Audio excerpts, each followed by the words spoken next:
Hello बच्चों, let's read the question. Fill in the blanks.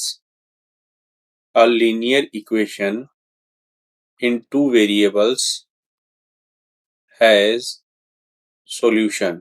बच्चों, इस क्वेश्चन में हमें फिल इन द ब्लैंक्स का क्वेश्चन है, तो जो ब्लैंक है उसको हमें फिल करना है. तो यहाँ पर हम देखेंगे क्वेश्चन में कहा जा रहा है अ linear equation in two variables has solution. That means हमें फाइंड आउट करना है कि किसी भी लीनियर इक्वेशंस के, जो कि टू वेरिएबल के लीनियर इक्वेशन हो, तो उसके कितने सॉल्यूशंस होते हैं.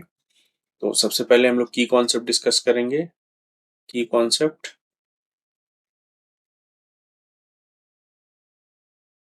अगर हम की कॉन्सेप्ट की बात करें तो इस क्वेश्चन में हम लोग जो कॉन्सेप्ट यूज करेंगे, अगर हम स्टैंडर्ड इक्वेशन की बात करें या जनरल इक्वेशन की बात करें, the standard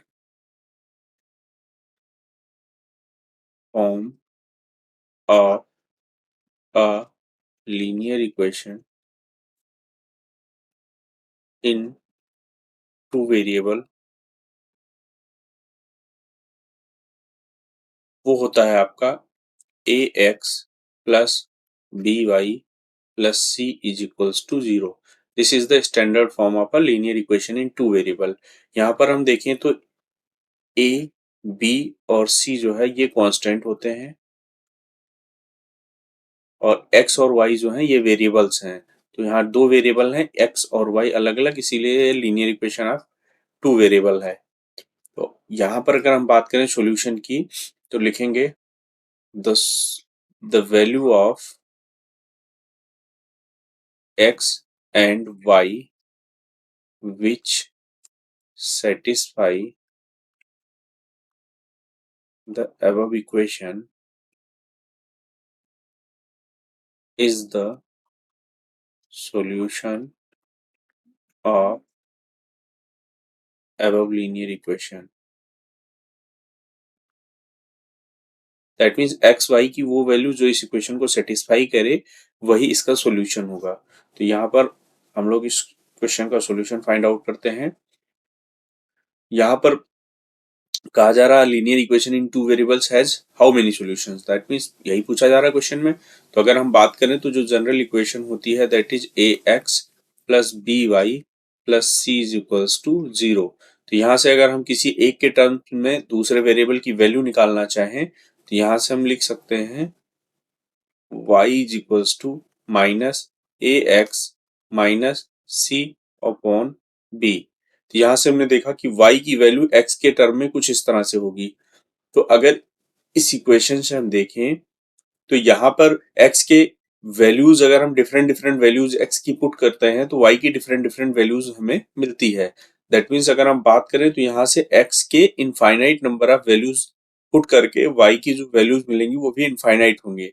that means x और y की जो कॉम्बिनेशन बनेगा वो इनफाइनाइट कॉम्बिनेशन बनेगा. दैट मीन्स हम लिख सकते हैं for different different values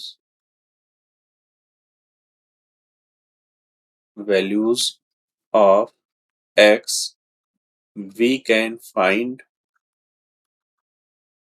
out different values of y. That means x की डिफरेंट डिफरेंट वैल्यूज के लिए y की डिफरेंट डिफरेंट वैल्यूज मिलेगी.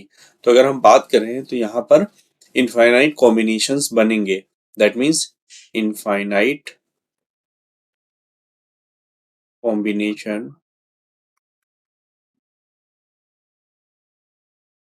of x and y are possible for linear equation in two variables. That means अगर हम final answer की बात करें इस क्वेश्चन की, तो यहाँ से हमें ये मिल रहा है कि किसी भी लीनियर इक्वेशंस की जो कि दो वेरिएबल की लीनियर इक्वेशन है, तो उसके इनफाइनाइट सॉल्यूशंस पॉसिबल होंगे. दैट मीन्स फाइनल आंसर की बात करेंगे तो यहाँ पर होगा a linear equation in two variables in two variables has infinite solution. That means this is the final answer of this question. इसको यहाँ पर हम लिख देंगे infinite. That means a linear equation in two variables has infinite solution. I hope you all understood it well. Thank you and all the best.